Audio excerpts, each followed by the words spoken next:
pemirsa, profesi dokter merupakan profesi mulia, kita semua tahu, yang keberadaannya betul dibutuhkan oleh masyarakat.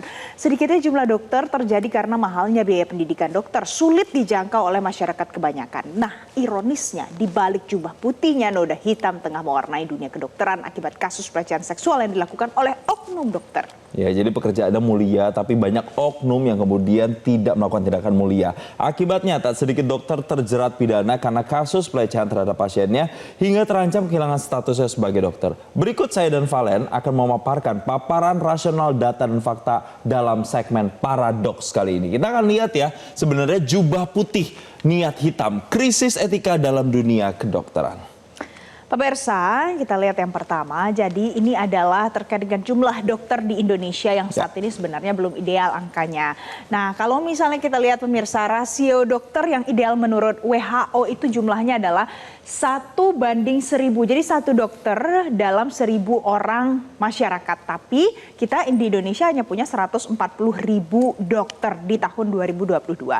Nah, berapa angka ideal untuk Indonesia? Jadi kalau di Indonesia ini jumlah masyarakat adalah 284 juta, dokter harusnya 284.000 dokter.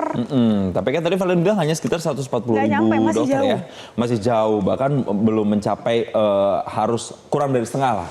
Lagi untuk bisa sampai 284.000 orang dokter itu. Nah, itu kenapa ya kira-kira? Mungkin ada hubungannya dengan ini nih Valen, karena biaya pendidikan untuk dokter, mengambil pendidikan dokter itu sekitar 150 juta sampai 300 juta per tahun. Itu data yang kami himpun dari salah satu universitas. Itu baru biaya kasar loh pemirsa ya. Nanti ini hanya bisa dicapai oleh orang-orang kaya saja, ataupun mungkin orang-orang yang mendapatkan beasiswa. Tapi kan itu jumlahnya atau rasionya kecil, tidak banyak pemirsa. Ya? Kecil sekali Valen. Dan tentunya ini sulit dicapai oleh keluarga yang kurang mampu. Ada lagi, setelah soal biaya, ada yang namanya tahapan panjang sekali untuk meraih profesi dokter. Kita lihat pemirsa, jadi kalau mau menjadi seorang dokter itu untuk lulus di FK, di Fakultas Kedokteran butuh waktu 3,5, itu pun yang paling pintar berarti kan.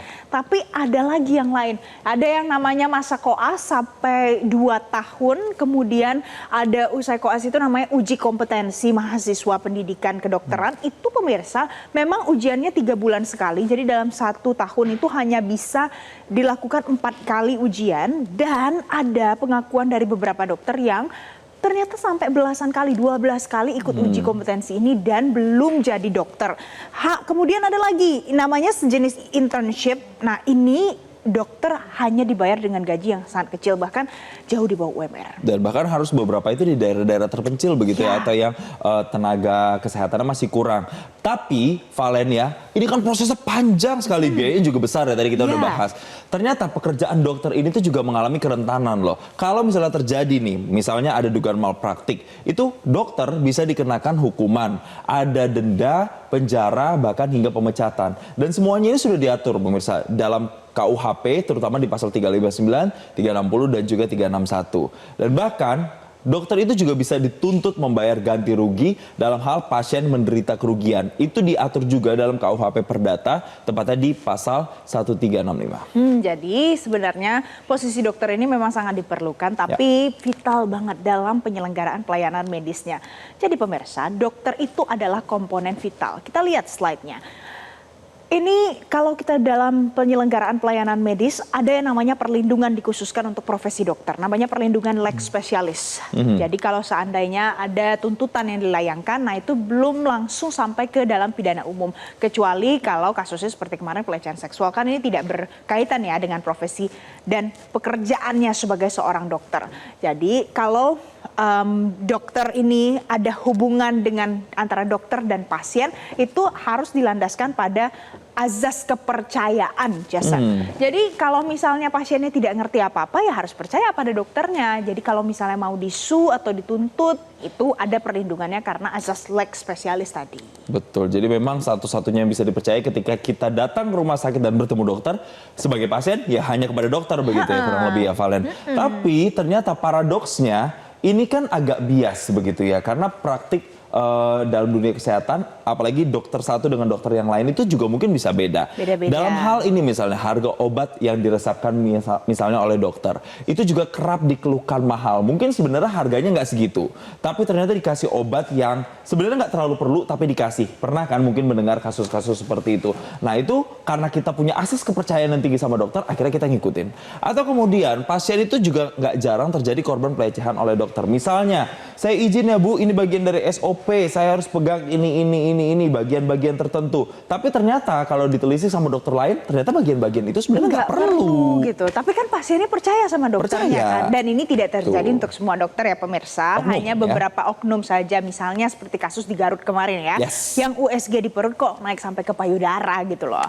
Nah ada lagi pemirsa. Jadi Anda harus paham. Jadi sebenarnya karakteristik hubungan pasien dan dokter itu seperti apa. Kita lihat slide-nya. Jadi ada yang namanya inspanning verbintenis. Nah ini adalah hubungan antara pasien dan dokter. Kalau bisa dimengerti secara sederhana, ini prestasi berupa upaya maksimal. Nah, jadi dokter itu tidak bisa dituntut kalau seandainya pada saat sudah melakukan pengobatan, pelayanan kesehatan, tapi tidak bisa sembuh. Gitu. Jadi yang jelas adalah dokter sudah melakukan upaya maksimal, tidak ada garansi kesembuhan sama sekali, dan ini bertentangan sekali dengan yang namanya kita kenal dalam dunia bisnis. Kalau di bisnis, apa prestasinya, itulah hasilnya, bentuk dari hasilnya. Nah beda kalau di dunia kedokteran gitu. Jadi kesembuhan itu bukan jaminan begitu ya, Valen ya, yang dijadikan tolak ukur. Tapi untuk kemudian bisa, tadi Valen kan menyinggung, upaya dokter yang maksimal itu kan ngukurnya bingung ya. Misalnya saya menilai keluarga saya yang saya bawa ke rumah sakit harusnya ini masuk nih ke UGD, harusnya mendapatkan penanganan A, B, C, dan D. Tapi ternyata dokter tidak melakukan itu misalnya, ataupun sebaliknya. Nah itu kan berarti upaya maksimalnya ini sulit diukur, bias begitu Valen ya. Betul. Jadi pemirsa kalau kita lihat lagi, ini karakteristik ini sulit untuk dibuktikan. Karena bisa jadi ini gak ada yang mengerti selain dokter itu. Dan bisa jadi dokternya merasa ini adalah penanganan yang paling tepat. Nah inilah dia soal unsur kepercayaan tadi. Coba kita lihat lagi pemirsa. Kalau kita bawa lagi ke unsur kepercayaan, hubungan antara dokter dengan pasien itu haruslah menjaga rahasia medis pasien. Karena pasien bisa percaya dengan kemampuan dokter, nanti dia akan mengeluarkan semua informasinya. Jadi ibaratnya melepaskan privasi pada saat proses pemeriksaan ataupun pengobatan. Ya kalau misalnya dokternya memang harus periksa, misalnya nih mohon maaf saya buka dulu ya, ya tentu pasiennya akan mengizinkan. Nah ini adalah landasan privasinya tadi. Betul, apalagi kadang tidak hanya memegang, tapi mungkin ada pertanyaan yang sifatnya juga sangat-sangat personal ya, sangat confidential, itu juga biasanya ditanyakan. Nah tapi karena memang kemudian banyak kasus yang mencuat, tentu kepercayaan masyarakat terhadap oknum dokter ini kadang juga mulai terganggu nih pemirsa. Karena adanya beberapa kasus yang mencuat beberapa waktu belakangan. Misalnya dokter Priguna. Ini adalah dokter PAP inisialnya. Dokter peserta PPDS Unpad yang diduga ini memperkosa 3 orang. Yang pasien dan keluarga pasien di RSHS. Bahkan itu hebohnya karena dia sampai membius salah satu keluarga pasien dan dilakukanlah tindakan asusila tadi. Tidak hanya berhenti di Priguna, tapi ada juga dokter kandungan di Garut yang tadi Pak Valen sudah jelaskan. Inisialnya MSF. Ini juga dia memeriksa USG tapi malah tangannya ke payudara. Ada lagi AYP, dokter di Malang yang dilaporkan pasiennya atas dugaan sama nih, pelecehan lagi. Nah jadi bagaimana sebenarnya untuk mencegah dokter dari pelanggaran profesi? Ada pemirsa beberapa solusi dan saran dari kami. Jadi yang pertama harus memperketat seleksi mahasiswa kedokteran. Walaupun saat ini sudah beredar di kalangan masyarakat, opininya adalah susah masuk dokter. Tapi ternyata intinya harus diperketat lagi supaya bisa mencegah hal-hal seperti itu. Kemudian harus memperkuat pendidikan etika mahasiswa kedokteran, penguatan SOP pemeriksaan dan perawatan pasien, serta harus ada penegakan hukum. Jadi jangan sampai hal-hal seperti yang sudah kita lihat dari perilaku oknum ini lepas begitu saja ya Jason. Betul, mungkin tambahan lagi satu adalah tes psikologi atau tes kejiwaan saat dokter itu akan berpraktik begitu pemirsa, untuk mengetahui bagaimana sih sebenarnya potensi-potensi yang mungkin itu diharapkan tidak terjadi ya ketika nanti dokternya itu bisa melakukan praktek terhadap pasien. Jangan sudah jadi kriminal baru tes kejiwaannya Itu udah telat ya. Jelajahi cara baru mendapatkan informasi. Download Metro TV Extend sekarang.